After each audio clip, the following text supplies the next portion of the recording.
Fala, rapaziada, firmeza, como é que vocês estão? Tranquilos? Aqui quem fala com vocês é o Juan. E hoje, rapaziada, tô trazendo mais um vídeo pra vocês. Eu estou aqui com a história do nome de Deus, né? Do canal Estranha História. E lembrando que o link do vídeo original vai estar na descrição, fechou? E pedir desculpa, né, de antemão a vocês, caso tiver algum ruído de fundo, é que tá tendo som alto aqui em casa e na casa dos vizinhos também, então, perdão, tá? Qualquer coisa. Bom, qualidade full. E vamos lá, vamos falar sobre o nome de Deus, né? O nome de Deus, assim, tem o nome de Deus, mano. Cara, o único nome de Deus que eu conheço. Não, tem um outro nome também que é um nome esquisito. Tá até na thumb do próprio vídeo dele aqui, aquele nome esquisito ali. Provavelmente deve ser aquele nome que ele vai falar. Mas eu acho que é. Aí eu posso estar confundindo, tá, rapaziada? Eu posso estar confundindo, mas não sei se é Jacó. Se refere-se a. É Não, Jacó. Que porra de Jacó, mano? Jeová. Jeová. Acho que Jeová remete a Deus também, né? É um dos nomes, se não me engano. Então eu conheço esse, o nome doido ali e Jeová, né? Quando a gente fala de Deus num contexto monoteísta, ou seja, de crença em um só Deus, parece desnecessário dar um nome específico para ele. A própria palavra Deus já basta para indicar do que ou de quem a gente está falando. É. Mas no mundo antigo, num contexto politeísta, onde há vários deuses, as pessoas precisavam ser mais específicas do que isso. Não dava para dizer simplesmente eu sirvo a Deus. Era preciso dizer qual deus ou quais deuses a pessoa servia. E para isso ela precisava usar nomes específicos, né? Nomes próprios. E é por isso que na Bíblia, por exemplo, a gente encontra pessoas falando do deus Baal, do deus Dagon, do deus Quemos e, claro, do deus de Israel e de Judá, né? O deus de Moisés, que também é chamado por um nome próprio. Afinal, ele era inicialmente um deus entre vários desses deuses de uma realidade politeísta. E para ilustrar isso melhor, a gente pode pegar uma passagem na Bíblia que fala sobre uma disputa territorial entre dois povos diferentes, os israelitas e os amonitas. Nessa disputa, um israelita chamado Jefté defende que o direito à terra era de origem divina, mas ele não diz essa terra é minha porque Deus me deu. Ele sabe que ele tem que ser mais específico do que isso. Então o que ele realmente diz é o seguinte: a terra a qual vocês, amonitas, têm direito é a terra que o Deus de vocês, Quemos, deu para vocês.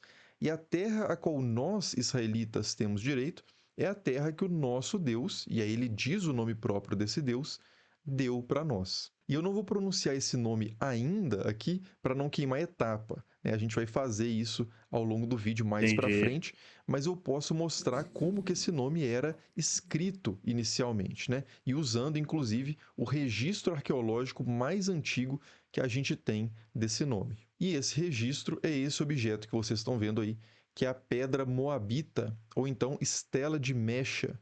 Esse é um artefato que data do 9º século antes de Cristo e é o mais antigo realmente que contém o nome do Deus de Israel.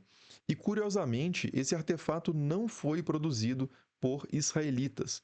Na verdade, ele é um artefato moabita que comemora a libertação do reino de Moabe em relação ao domínio de Israel. E o que o texto escrito nesse artefato aí diz é que o deus principal de Moabe, que é Quemos, tinha se irritado com seu povo no passado e por isso tinha entregue esse povo na mão dos israelitas. Mas, algum tempo depois, um novo rei moabita chamado Mecha conseguiu reconquistar o favor do deus Quemos e se livrar da Nossa. opressão de Israel.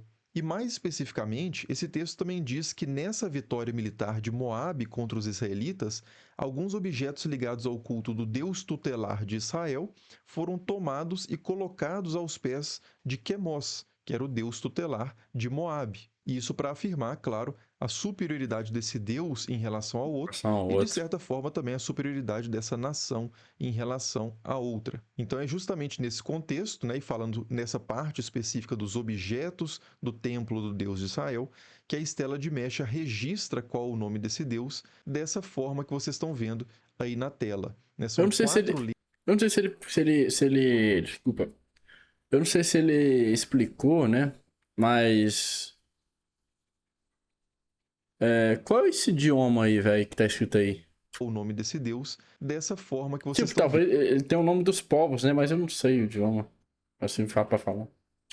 Que a estela de Mecha registra qual o nome desse Deus, dessa forma que vocês estão vendo aí na tela. né? São 4 letras numa variante da escrita fenícia que equivalem basicamente às letras Yod, He, Vav e He da escrita hebraica moderna. De novo, né, esse é o registro arqueológico mais antigo que a gente tem desse nome, 9º século a.C., mas no século seguinte a gente encontra outros registros também, né, contendo esse nome, como essas inscrições feitas num vaso encontrado em Kuntlet Ajrud, na região do Sinai. Cadê? Nele também a gente encontra o Yod, He, Vav, He, ou às vezes só Yod, He, Ah, Vav, sem a última letra. E do 7º século em diante, a gente tem várias outras ocorrências, aí já são bem mais numerosas do que do 9º e 8º século, e elas incluem até formas curtas que marcam o nome do Deus de Israel só com um Yod e um Re, ou com um Yod e um Vav. Então, assim, havia várias formas mesmo de gravar esse nome.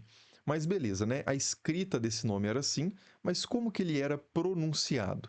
Bom, aqui a coisa começa a ficar um pouco mais complicada, né? Existem pelo menos 2 dificuldades básicas que a gente precisa encarar para responder essa pergunta. A primeira é uma questão linguística. É que todas essas letras, né, o Yod, He, Vav e o Re de novo, são consoantes, assim como são consoantes quaisquer outras letras da escrita hebraica. é Na época, hebraico. as vogais não eram indicadas na escrita, então, na maioria das vezes, a pessoa só sabia como pronunciar uma palavra que ela via num texto escrito, porque ela já conhecia essa palavra pelo seu uso na linguagem oral. E aí, pelo contexto, ela reconhecia qual era a palavra que estava ali registrada por escrito e conseguia pronunciar corretamente aquela palavra. Só que o problema disso é que se você perde a pronúncia na linguagem É difícil mesmo, velho. Provavelmente ele deve falar aqui, mas eu pego aquele vilão de Bleach lá pra chamar, velho. O Yuha Barra, velho. É o nosso deus, o Yuha Barra. Que ele também tem o nome zoado lá, né? palavra. Só que o problema disso é que se você perde a pronúncia na linguagem oral, se essa palavra para de ser dita, você já não consegue mais descobrir só pela sua forma escrita, seu registro escrito, qual que era a pronúncia, né? Você precisa que a pronúncia se mantenha viva pela linguagem oral para que ela não se perca. E o que acontece, né, e aqui a gente entra na segunda dificuldade sobre essa pronúncia do nome, que é uma dificuldade histórica, é que num certo estágio do desenvolvimento do culto do Deus de Israel e de Judá, a pronúncia do nome desse Deus começou a ser evitada. Originalmente isso não era assim, né? Porque a gente encontra esse termo sendo utilizado em vários e vários documentos, em vários textos, sendo colocados inclusive na boca de estrangeiros, por exemplo. Então até gente que não era exatamente israelita usa o nome do Deus de Israel em contextos triviais, assim, para comunicar, para falar de quem que eles estão falando, mas realmente em certo momento da história começa a surgir esse costume de evitar esse nome. E isso pode ter 2 fatores principais, né? Isso não é totalmente claro na história, mas são 2 fatores principais geralmente apontados pelos historiadores. O primeiro pode ter sido a adoção de uma interpretação extremamente zelosa do mandamento "não tomarás o nome do teu Deus em vão", que É. pode ter Eu desencorajado imaginei bastante que você poderia uma delas ser isso aí mesmo. mandamento "não tomarás o nome do teu Deus em vão", que pode ter desencorajado bastante o uso corrente desse nome. E o segundo pode ter sido a consolidação de um entendimento de que os nomes divinos tinham certos poderes mágicos e que, portanto, não deveriam ser conhecidos por qualquer um. Seja como for, o fato é que a gente encontra textos rabínicos dos primeiros séculos que dizem que o nome divino só poderia ser pronunciado no dia de Isso me lembrou um pouco, acho que é da Cabala, velho. Na Cabala, você. Acho que tem. Quando você chega no cargo mais alto, você pode. Você tem o direito de ter acesso ao nome real de Deus, né? Não tem um negócio desse daí? Vocês podem me corrigir nos comentários, mas eu lembro de ter feito um react, já reagi sobre a Cabala, tá? Aqui no canal, aí eu lembro de ter um negócio desse aí. Pode ser uma informação errada? Pode ser uma informação errada. Então, assim, faz sentido vocês corrigirem aí, tá bom? Mas tem um negócio desse aí também, né? Lá eu acho que eles mantêm as 7 chaves e apenas quando você chega na hierarquia mais alta lá no cargo, você tem o direito de ter acesso ao nome real de Deus. primeiros séculos que dizem que o nome divino só poderia ser pronunciado no dia de Yom Kippur pelo sumo sacerdote dentro do Santo dos Santos, que era o espaço mais santo do Templo de Jerusalém, né? Ou seja, uma restrição realmente praticamente absoluta do uso desse nome. E há também uma tradição samaritana que diz que o nome divino só era conhecido pelo sumo sacerdote, que transmitia esse nome secretamente ao seu sucessor, e isso de geração em geração. Então, só os sumos sacerdotes samaritanos é que conheceriam o nome de Deus. E até na escrita a gente vê esse processo de restrição do uso do nome divino acontecendo principalmente a partir do terceiro século antes de Cristo. Os judeus que traduziram a Bíblia hebraica para o grego entre o terceiro e o primeiro século antes de Cristo substituíram todas as ocorrências do nome próprio do Deus de Israel e de Judá pelas palavras Kyrios ou Theos, ou seja, Senhor ou Deus, respectivamente. E até hoje, na verdade, essa tendência ainda pode ser vista na maior parte das Bíblias, que costumam substituir o nome próprio pela palavra Senhor ou Deus, usando esse tipo de letra um pouco diferente, né, que é o versalete. Essa opção editorial é até explicada na introdução das Bíblias que fazem isso, mas pouca gente acaba lendo essa parte, né, e percebendo que houve essa substituição. No Novo Testamento também, o nome próprio de Deus não aparece nenhuma vez. É sempre Kyrios ou Theos também, que correspondem às palavras hebraicas Adonai e Elohim, que já vinham substituindo ali o uso do nome próprio. Então, assim, desde o terceiro século antes de Cristo, a gente tem esse registro, né, histórico, documental, dessa prática de evitar o uso do nome do Deus de Israel, o que contrasta bastante, como eu disse, com o que a gente encontra na maior parte da Bíblia hebraica, né, ou do Antigo Testamento, que são pessoas usando esse nome o tempo todo e até com estrangeiros e até estrangeiros usando o nome. Então ali aqueles textos não dão a menor pista, né, de que havia uma intenção de evitar o uso do nome. Mas, enfim, independentemente de quais tenham sido exatamente as razões que levaram a essa tendência de evitar o uso do nome divino, o fato é que isso, somado à impossibilidade de registrar a pronúncia desse nome por escrito, né, por causa daquela questão lá da ausência de vogais, fez com que a preservação das formas mais antigas de pronúncia do nome fossem bastante prejudicadas. Mas, apesar disso, ainda existem várias formas até hoje conhecidas, né, para pronunciar esse nome. Então, por exemplo, Javé, Yavé, Yahweh, Jeová, Yahô, Ah, Yahu, Jeová. Olha aí, eu falei do Jeová, meu irmão. Ah, Yavé, Yahvé. Yahweh, Jeová, Yahô, Yahu. Enfim, são várias pronúncias que circulam hoje. Então a pergunta que a gente poderia fazer agora é de onde que as pessoas tiraram essas pronúncias, né? E a resposta vem principalmente de dois conjuntos de manuscritos que são manuscritos que preservam ali, mesmo depois desse período de evitar o registro do nome divino, que preservam esse nome em hebraico e em grego. Mas antes de continuar, deixa eu só Por que, agradecer rapidinho. perdão? Vem principalmente de dois conjuntos de circulam hoje. Então a pergunta que a gente poderia fazer agora é de onde que as pessoas tiraram essas pronúncias, né?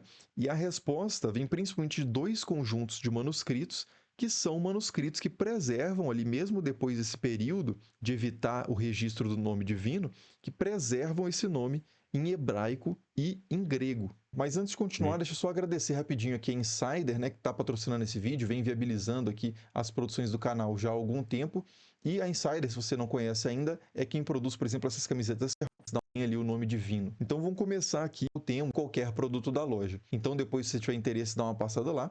Mas por enquanto voltemos, né, para os Achei que ia manuscritos que demorar, contêm ali o velho. É nome porque tem divino. react que eu geralmente eu não pulo, não, mas. Aí tem react que eu faço que o cara fica ali, velho, uns 5 minutos fazendo propaganda, aí tem que pular, não tem jeito, né, mano? Mas foi bem curtinha. Se eu soubesse, não tinha Então vamos pulado. começar aqui pelo primeiro conjunto de manuscritos, né, que é o conjunto hebraico, que são os textos massoréticos. Os massoretas foram escribas judeus que introduziram uma série de sinais na escrita hebraica, entre eles alguns sinais para indicar a pronúncia das vogais. Então, nesses textos que são medievais, a gente tem essa inovação na escrita do hebraico que facilita muito o registro do som das palavras, né, da Ele pronúncia tá em realmente cima ali, das né? palavras. E como nos Interessante. textos massoréticos o nome próprio do Deus de Israel aparece milhares de vezes, a gente poderia ver como que a pronúncia desse nome foi Na Bíblia hebraica, Antigo Testamento, o nome aparece mais de 5.400 vezes. aparece milhares de vezes, a gente poderia ver como que a pronúncia desse nome foi registrada usando essa nova notação. E quando a gente faz isso, né, o que a gente encontra não é uma, mas sim várias possibilidades. No Codex Leningradenses, por exemplo, que é uma edição da Bíblia hebraica escrita no sistema massorético, o que a gente encontra são principalmente as formas Yevá, Yehová, Yevi e Yehovi. É daí, inclusive, que vem a forma Jeová, que é usada muito hoje, né? Vem desse Yehová. O problema é que os estudiosos hoje concordam que essas marcações vocálicas que a gente encontra nesses exemplos que estão aí na tela não deveriam ser entendidas como as vogais do nome divino propriamente, mas sim que elas indicavam que outras palavras deveriam ser pronunciadas no lugar do nome divino. As formas Ievá e Yehová, por exemplo, indicariam que a palavra Adonai, que tem essas vogais, deveria ser pronunciada. Já as formas Yevi e Yehovi indicariam que a palavra Elohim, que tem essas vogais, deveria ser pronunciada. Isso, né, mais uma vez, naquele espírito de evitar a pronúncia do nome. E outra coisa, né, mesmo que o Entendi. texto massorético indicasse realmente as vogais do nome em si, isso não seria garantia de que essa ou essas, né, já que tem formas diferentes aí, tivessem sido realmente as pronúncias do nome divino desde sempre. A gente sabe, por exemplo, que os massoretas na Idade Média vocalizavam o nome da irmã de Moisés como Miriam, mas os judeus em Alexandria, que traduziram a Bíblia para o grego nos tempos antes de Cristo, vocalizavam esse nome de forma diferente. Eles diziam algo como Mariam. E a gente sabe Mariam. disso porque eles usaram a letra grega alfa para registrar a vogal da primeira sílaba desse nome. Quando eles passaram de uma escrita sem indicações de vogais para uma escrita com indicações de vogais, que era o grego, eles usaram a letra alfa, que dá esse som de A, de Mariam. Entendi, Então, velho. assim, uma coisa que a gente não tem a menor dúvida é de que a pronúncia do hebraico Cara, em interessante, né, velho? Existe um nome principal, que é aquele nome esquecido, mas que as pronúncias, mano, existem várias pronúncias, né, mano, assim, diferentes, né? Provinda de apenas uma palavra. Interessante. geral e a pronúncia de nomes hebraicos em particular, inclusive nomes divinos, variaram ao longo do tempo. Bom, e como os textos massoréticos então não matam essa questão da pronúncia, a gente pode tentar outro recurso, que é ver como que autores que escreviam em grego na antiguidade e consequentemente usavam um sistema de escrita que representava as vogais, como que eles escreveram o nome do Deus de Israel. E quando a gente vai para esses textos gregos, mais uma vez, a gente encontra uma diversidade de notações do nome divino. No primeiro século antes de Cristo, por exemplo, um autor chamado Diodoro Sículo escreveu o nome desse deus com as letras iota, alfa e ômega, ou seja, algo como Yaô. Essa mesma grafia aparece em alguns Eu... textos em grego também que foram encontrados entre os manuscritos do Mar Morto e que datam ali do terceiro ao primeiro século antes de Cristo. Mais tarde, Irineu de Lyon também escreveu o nome com iota, alfa e ômega, enquanto Clemente de Alexandria e Orígenes de Alexandria já usaram essas formas aí que você está vendo aí na tela. Depois Porfírio usou essa e Epifânio usou essas. E essa última forma especificamente usada pelo Epifânio é muito interessante porque ela soa como Yavé, que é uma pronúncia que já está bem próxima da forma Javé. Javé, né, usada em algumas bíblias em português hoje. E se você quiser entender melhor o processo linguístico aí, que resulta nessas várias formas que estão aparecendo aí na tela, depois confere lá a entrevista que eu fiz com o Estevão Fortunato, do canal Glossonauta, que lá ele detalha bastante essa questão usando a expertise dele, né? Afinal de Pô, tem contas, muito canal é um bom por linguista, aí, né, né, velho? Merece essa reconhecimento. questão Muito usando a foda. expertise dele, né? Afinal de contas, é um linguista, né, poliglota, conhece bastante aí da história Eu das sou um línguas e do troglodita. hebraico. Mas para o escopo desse nosso vídeo aqui mais enxuto e resumido, basta dizer o seguinte, que todas essas formas gregas são formas possíveis de interpretar o nome de 4 letras que a gente encontra no hebraico, né, chamado de tetragrama, que significa simplesmente isso, né? 4 Quatro letras. letras. Esse é um termo que os gregos usaram para se referir a esse nome. E ainda que sejam formas possíveis de interpretar o nome, é importante dizer que todas elas são imperfeitas também, porque há alguns sons da língua hebraica que não podem ser representados por nenhuma letra grega, né? Então não é uma falha aqui de quem está fazendo a passagem de uma forma de escrita para outra. É que realmente não existia o recurso de representar, por exemplo, o som de ro, né, do Yahô, por exemplo. Então o grego escreveria Yaô, porque ele não tem como representar esse som meio de R aí do Yahô, usando a escrita grega. Mas enfim, né, moral da história, o testemunho grego, então, documental, também é insuficiente para matar a questão de como o nome do Deus de Israel era pronunciado na antiguidade. Ele dá pistas Pô, legal, importantes, bem mas interessante. também não fecha a questão. E aí, para encerrar, falta só falar sobre o significado desse nome, que também pode dar algumas pistas interessantes sobre a sua pronúncia. E a gente pode começar pelo significado que a maioria das pessoas conhece para esse nome, que é o que aparece no livro do Êxodo. Nesse livro, Moisés se encontra com um Deus sobre uma montanha que promete libertar os israelitas, né, o povo de Moisés, da situação de escravidão que eles viviam no Egito. E diante dessa promessa, Moisés faz uma pergunta perfeitamente adequada ao ambiente politeísta, né, no qual ele vivia, que é a seguinte: quando eu for aos israelitas e disser, o Deus de vosso pai me enviou até vós, e me perguntarem qual é o seu nome, né, o nome do Deus, que direi? E a resposta que ele recebe de Deus é a seguinte: eu sou aquele que é, ou eu sou quem eu sou, ou eu serei quem eu serei. Enfim, há várias alternativas, mas o que importa para nós aqui é a presença do verbo ser. E aí, continuando, né? Deus disse mais: assim dirás aos israelitas: eu sou, me enviou até vós. Disse Deus ainda a Moisés: assim dirá aos israelitas: Yahvé, ou como queira pronunciar, o Deus de vossos pais, o Deus de Abraão, o Deus de Isaque e o Deus de Jacó, me enviou até vós. É o meu nome para sempre, e é assim que me invocarão de geração em geração. Bom, essa é a tradução da Bíblia Ah, de velho. Jerusalém, né? Como eu disse, há várias outras possibilidades, mas o importante é perceber que há aqui um jogo de palavras que o texto apresenta. O verbo ser ou estar, né, na forma que aparece aí no hebraico, na primeira pessoa, é RE. Eu sou ou eu estou, ou eu serei ou eu estarei. E há essas possibilidades aqui porque não há um tempo verbal específico para o presente no hebraico e também não há uma distinção entre ser e estar, né? O contexto é que vai definir. E esse mesmo verbo na terceira pessoa é irie. Então, uma É. leitura desse texto seria a de que o nome divino significa ele é, ou ele está, ou ele será, ou ele estará, que ocorre em paralelo aí no texto com o eu sou, ou eu estou, ou serei, eu estarei, que é dito Caralho, antes. mano, eu tô me sentindo numa aula de português aqui, uma aula de poliglota, né, velho? Caraca, mano. Meu Deus do céu, é muita coisa, hein? Pô, nossa, obviamente você não precisa gravar tudo isso daqui. Ele só tá trazendo aqui bastante curiosidade, né, sobre as diversas pronúncias, diversas escritas, enfim, de regiões diferentes, né, povos diferentes. É bem interessante, né, você saber toda essa distinção que existe sobre uma palavra. Aquilo que eu falei, né?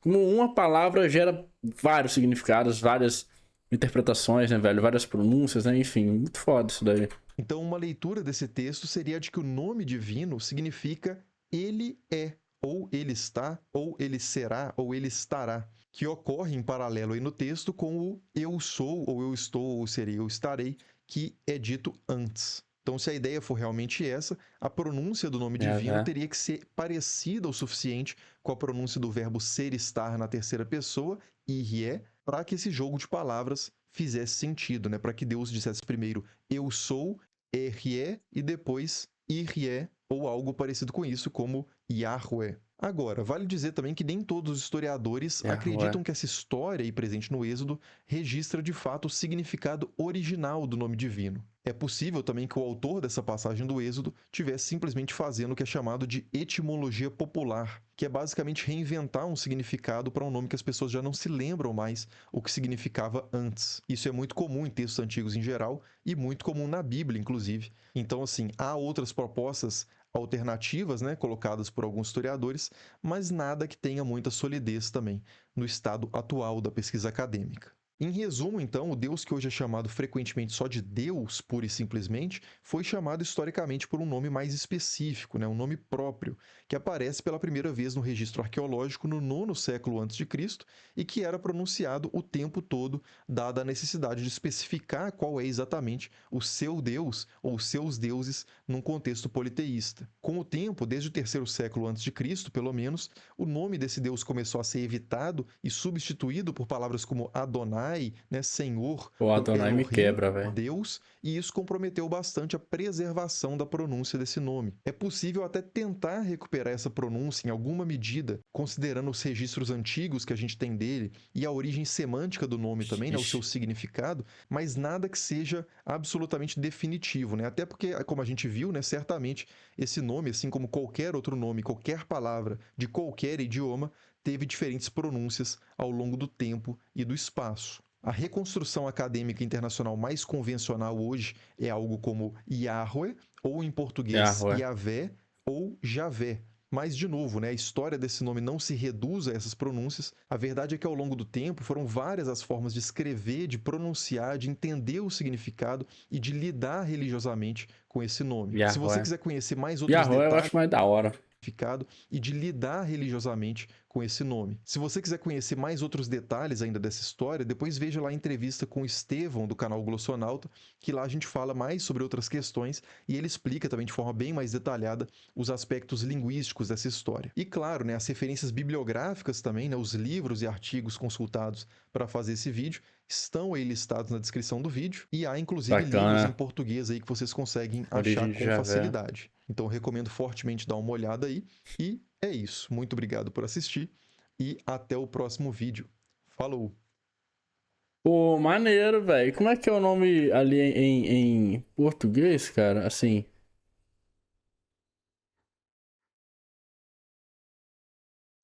Vamos ver se tá por aqui.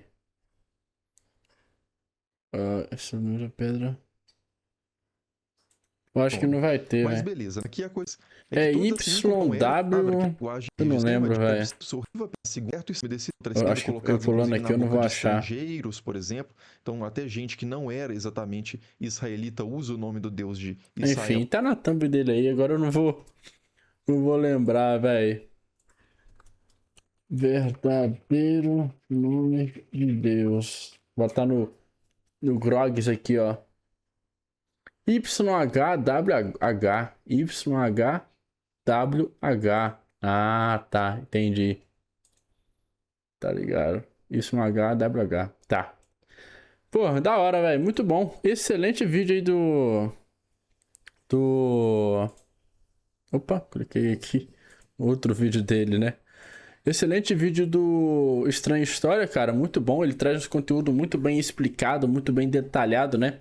A gente consegue captar a mensagem, consegue entender, né? Assim, pela forma como ele traz, né? Bem calmo, bem explicativo. Traz muita informação de fato. E uma coisa muito importante, ele traz as fontes, né? Ele sempre deixa na descrição, assim, de onde ele tá tirando. Então, cara, ele tem muita credibilidade. Ele é o famoso youtuber que eu falo, youtuber de confiança, que é aquele que, cara, você geralmente não vai pesquisar para saber se ele tá falando a verdade ou não. Ele te passa a cal e você acredita, leva aquilo como uma verdade, porque ele demonstrou, ele passou confiança para você. A partir do momento que ele te passa confiança, como ele passa confiança? Ele tem os vídeos, ele passa informação. A partir do momento que você vai pesquisar sobre essas informações e você vê que tudo bate, é tudo verídico, você começa a ganhar confiança e quando ele te passa uma informação, você leva ela como uma verdade sem necessidade de pesquisar. Óbvio, é importante você pesquisar tudo que é passado para você? Né? Mas a partir do momento que você cria uma confiança em alguém, você começa a acreditar nela, tá ligado? Pô, se ela falou, então é verdade, tá ligado? Enfim, às vezes você pode cair numa mentira, pode ser. Não porque ela tá mentindo pra você, mas porque ela errou. Assim, um dos raros momentos onde ela erra, né? Ou dos poucos momentos onde ela erra ali e acaba passando informação errada e você acaba acreditando, né? Não é culpa dela, né? Enfim. Então ele é um cara que eu tenho bastante confiança, acredito nas coisas que ele passa aqui. E, enfim, todos esses livros que ele indica, entre outras coisas que eu consumo também, eu tenho vontade de ler todos, né? Cara, eu tenho que ler a Bíblia, velho. Até hoje eu não li a Bíblia, mano. Pô, é um livro que eu tenho que ler. Bom, rapaziada, mas falando sobre o vídeo, bem legal as curiosidades, bem interessante, gostei muito de acompanhar. Bem curioso e interessante, né, velho? Jeová, Yahvé. Como é que é o nome do outro? Yahweh. Eu esqueci o nome do outro lá que eu falei que era da hora. Enfim. Bom, comentem o que vocês acharam. Eu vou ficando por aqui. Muito obrigado por terem acompanhado. Tamo juntasso. Até a próxima. É nóis, rapaziada. Eu fui. O homem é um cavalo forte, de coração tão fiel. Corre pelas planícies, seu espírito é de paz.